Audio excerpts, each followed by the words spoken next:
Hey guys, I hope you're doing well.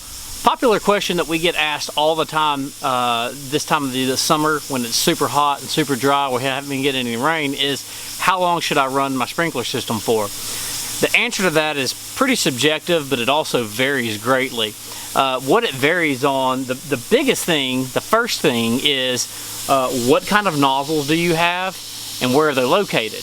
What I mean by what kind is, do you have spray nozzles or do you have rotors? Or do you have some of the newer, more efficient MPR nozzles? So based upon what kind of nozzles you have will dictate how long you want to water. With these spray nozzles, they're putting out a lot more water and a lot faster, so you're not going to have to water as long. The downside of that is that you're going to get some runoff depending on how long you water. Rotors, depending on how they're set up, if they're rotating just like in a 90 or a 180 versus a full 360, will dictate how long you're going to want to run it. And what I mean by that is that if you've got rotors on a fence line that are spraying 180 degrees, and then you compare it to rotors that you have out in the middle of your lawn that could be spinning in 360 degrees, the ones going in 360 degrees are going to have to run for twice as long as the ones that are up against the fence. And that's just simply because they're having to cover twice as much grass, and it's taking them twice as long to get all that grass watered. The biggest thing that you want to know, the most important thing you want to know is that at the end of the day, you need to do all your different tests, and you can use tuna cans, you can hire a professional to do a water audit on your yard. There's several ways of going about to figure out how much water your system's putting out.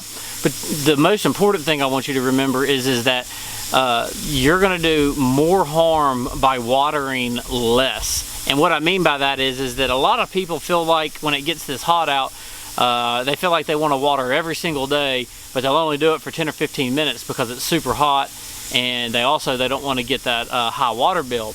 You would be doing your grass more benefit to water fewer times a week, but for longer periods of time.